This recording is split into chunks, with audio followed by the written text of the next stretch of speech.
हर हर महादेव दोस्तों।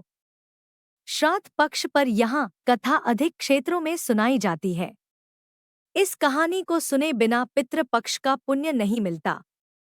पितृपक्ष से जुड़ी कई कथाएं प्रचलित हैं, लेकिन सबसे महत्वपूर्ण और शिक्षाप्रद कथा कर्ण की है, जो महाभारत से ली गई है।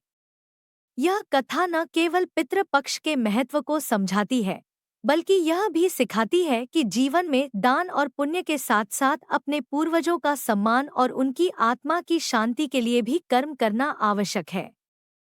कर्ण की श्राद्ध कथा। कर्ण महाभारत के महान योद्धा, अपनी वीरता और दानशीलता के लिए प्रसिद्ध थे। उनके जीवन का एक महत्वपूर्ण पहलू यह था कि उन्होंने कभी भी किसी भी याचक को खाली हाथ नहीं जाने दिया। अपने जीवन में कर्ण ने अपार दान किए, स्वर्ण, आभूषण, धन और अन्य सामग्री का, लेकिन उन्हें यह ज्ञात नहीं था कि अपने पितरों को भी कुछ अर्पित करना आवश्यक होता है। जब महाभारत के युद्ध में कर्ण की मृत्यु हो गई और उनकी आत्मा स्वर्ग पहुंची, तो उन्हें वहां स्वर्ण थालियों में भोजन दिया गया, परंतु उसमें अन्न नहीं था। कर्ण ने इंद्र से पूछा कि उन्हें खाने के लिए अन्न क्यों नहीं दिया जा रहा, जबकि उन्होंने अपने जीवन में बहुत दान किए थे। इंद्र ने उत्तर दिया, तुमने अपने जीवन में बहुत दान किए, परंतु तुमने अपने पितरों को कभी भोजन नहीं अर्पित किया, इसलिए तुम्हें स्वर्ग में अन्न नहीं मिल सकता। कर्ण को यह बात सुनकर बहुत दुख हुआ, क्योंकि उन्हें कभी इस बात की जानकारी नहीं थी कि पितरों के लिए भी श्राद्ध और भोजन अर्पित करना आवश्यक होता है। तब कर्ण ने यमराज से विनती की कि उन्हें पृथ्वी पर वापस भेजा जाए ताकि वे अपने पितरों का श्राद्ध कर सकें। यमराज ने उनकी प्रार्थना स्वीकार कर ली और कर्ण को 16 दिन के लिए पृथ्वी पर भेज दिया। इस दौरान कर्ण ने अपने पूर्वजों के लिए श्राद्ध और तर्पण किया। तब से यह परंपरा शुरू हुई कि हर साल अश्विन माह के कृष्ण पक्ष में 16 दिनों के लिए पितरों का श्राद्ध, तर्पण और पिंडदान किया जाता है, जिसे पितृपक्ष पक्ष कहा जाता है। इस कथा से शिक्षा।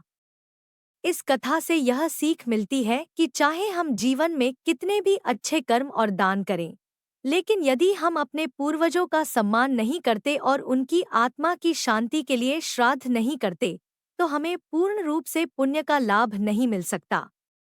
अपने पूर्वजों को याद करके उन्हें भोजन अर्पित करना और उनके लिए प्रार्थना करना न केवल एक धार्मिक कर्तव्य है, बल्कि यह हमारी नैतिक जिम्मेदारी भी है। पितृपक्ष हमें यह सिखाता है कि हमारे जीवन में पूर्वजों का महत्वपूर्ण स्थान है और उनकी आत्मा की तृप्ति के बिना हमारा जीवन अधूरा है। राजा हरिश्चंद्र की कथा। राजा हरिश्चंद्र सत्यवादी और धर्मनिष्ठ राजा थे, जिन्हें उनके सत्य के पालन के कारण देवताओं तक ने सम्मानित किया था। लेकिन एक बार उनके राज्य में अचानक कई आपदाएं आने लगी। फसलें सूख गईं, जल स्रोत खत्म हो गए और लोग भूख प्यास से पीड़ित होने लगे। राजा को समझ नहीं आ रहा था कि इतनी आपदाएं उनके राज्य में क्यों आ रही हैं। राजा ने अपनी इस समस्या को समझने के लिए अपने गुरु से परामर्श लिया। गुरु ने ध्यान करके बताया कि आपके पूर्वज पितृलोक में असंतुष्ट हैं, क्योंकि उनके लिए आपने कभी श्राद्ध और तर्पण नहीं किया है। उनके लिए श्राद्ध करने से ही यह संकट समाप्त हो सकता है। राजा हरिश्चंद्र ने अपने गुरु की सलाह मानी और विधिपूर्वक अपने पितरों का श्राद्ध और तर्पण किया। जैसे ही राजा ने श्राद्ध की प्रक्रिया पूरी की, उनके राज्य में तुरंत सभी आपदाएं समाप्त हो गईं। फसलें लहलहाने लगी, जल स्रोत पुनः बहने लगे और प्रजा सुखी हो गई। इस घटना ने राजा हरिश्चंद्र को यह सिखाया कि पितरों की आत्मा की शांति और संतुष्टि के बिना जीवन में समृद्धि और शांति संभव नहीं है। इस कथा से शिक्षा। इस कथा से हमें यह सीखने को मिलता है कि चाहे हम कितने ही धर्मनिष्ठ और सत्यवादी क्यों न हों, लेकिन अपने पूर्वजों को सम्मान और श्रद्धा देना भी उतना ही महत्वपूर्ण है। यदि हम अपने पितरों को भूल जाते हैं या उनके लिए श्राद्ध नहीं करते, तो इसका प्रभाव हमारे जीवन और समाज पर पड़ सकता है। इसलिए पितृपक्ष के दौरान अपने पूर्वजों की आत्मा की शांति के लिए श्राद्ध, तर्पण और पिंडदान करना आवश्यक माना जाता है, ताकि उनकी कृपा से हमारे जीवन में सुख समृद्धि बनी रहे। पितृपक्ष का महत्व। कर्ण द्वारा पूर्वजों का श्राद्ध करने के बाद से यह परंपरा चल पड़ी कि हर साल 16 दिनों के लिए लोग अपने पितरों के लिए श्राद्ध, तर्पण और पिंडदान करते हैं। इसे ही पितृपक्ष कहा जाता है। यह समय विशेष रूप से हमारे पूर्वजों की आत्मा की शांति के लिए समर्पित होता है। श्राद्ध कर्म का महत्व। नंबर 1। श्राद्ध का उद्देश्य पितरों को याद करके उनके लिए भोजन अर्पित करना और उनकी आत्मा की शांति के लिए प्रार्थना करना। इससे परिवार पर पूर्वजों की कृपा बनी रहती है। नंबर 2। कौए को भोजन। कौए को पितरों का प्रतीक माना जाता है। श्राद्ध के समय कौए को भोजन अर्पित करना आवश्यक होता है, जिससे पितरों की आत्मा तृप्त होती है। नंबर 3। तर्पण। पितरों के लिए जल, तिल और अन्य सामग्री से तर्पण किया जाता है। यह विधि भी पूर्वजों की आत्मा को शांति प्रदान करती है। पितृपक्ष का समापन। पितृपक्ष का समापन सर्वपितृ अमावस्या के दिन होता है। इस दिन वे लोग भी श्राद्ध कर सकते हैं जिन्हें अपने पूर्वजों की मृत्यु की सही तिथि ज्ञात नहीं होती। इस दिन सभी पितरों का श्राद्ध करना शुभ माना जाता है। इस प्रकार पितृपक्ष एक ऐसा समय है जिसमें हम अपने पितरों को याद करके उनकी आत्मा की शांति के लिए प्रार्थना करते हैं, और यह माना जाता है कि इससे हमारे परिवार पर पितरों का आशीर्वाद बना रहता है।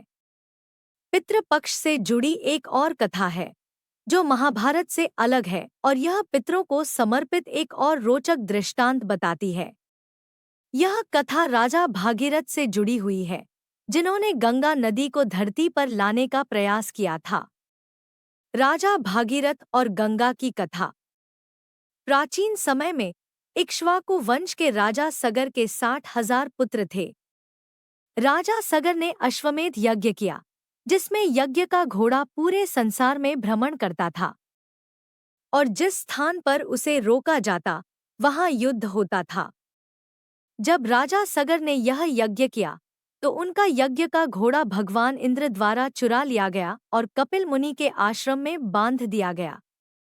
राजा सगर के 60,000 पुत्र उस घोड़े की खोज में निकले और कपिल मुनि के आश्रम में पहुंचे। उन्हें लगा कि मुनि ने घोड़ा चुराया है, और वे मुनि पर आक्रमण करने के लिए तैयार हो गए। कपिल मुनि ध्यान में थे, और उनके क्रोध से राजा सगर के सभी पुत्र भस्म हो गए। इसके बाद राजा सगर को पता चला कि उनके पुत्रों की आत्मा अशांत हो गई है और वे पितृलोक में भी शांति नहीं पा सकते। राजा सगर ने अपने वंशजों से कहा कि केवल गंगा नदी के जल से उनके पुत्रों की आत्मा को मोक्ष मिल सकता है। सगर के वंश में राजा भागीरथ हुए, जिन्होंने अपने पूर्वजों की आत्मा की शांति के लिए गंगा को धरती पर लाने का संकल्प लिया। उन्होंने वर्षों तक कठोर तप किया और अंततः गंगा माता को प्रसन्न किया। गंगा ने धरती पर आने का वचन दिया, लेकिन उनकी प्रबल धारा से धरती को नुकसान हो सकता था। इसलिए राजा भागीरथ ने भगवान शिव की भी आराधना की, जिन्होंने गंगा को अपनी जटाओं में बांधकर उनके वेग को नियंत्रित किया और धीरे धीरे गंगा को धरती पर प्रवाहित किया। गंगा के पवित्र जल के स्पर्श से राजा सगर के 60,000 पुत्रों की आत्मा को शांति मिली और उन्हें मोक्ष की प्राप्ति हुई। इस कथा से शिक्षा। यह कथा पितृभक्ति और तप की महिमा को दर्शाती है। राजा भागीरथ की तरह हमें अपने पूर्वजों के प्रति कृतज्ञ रहना चाहिए और उनकी आत्मा की शांति के लिए प्रयास करना चाहिए। इस कथा से यह भी शिक्षा मिलती है कि गंगा जल का पितरों के लिए कितना महत्व है और क्यों श्राद्ध कर्म में इसका उपयोग किया जाता है। पितृपक्ष में किए गए श्राद्ध और तर्पण से पितरों की आत्मा तृप्त होती है, और यह हमारे जीवन में शांति, समृद्धि और सौभाग्य लाने में सहायक होता है। बोलिए जय श्री राधे। दोस्तों, आपको हमारा वीडियो पसंद आया है तो चैनल को सब्सक्राइब जरूर करें। हम आपको ऐसी है पुराणों की कथा सुनाते रहेंगे, जिसे सुनकर आपका जीवन धन्य हो जाएगा। और कमेंट बॉक्स में हर हर महादेव जरूर लिखें, आपके और आपके परिवार की सभी मनोकामनाएं पूर्ण होगी। हर हर महादेव। धन्यवाद।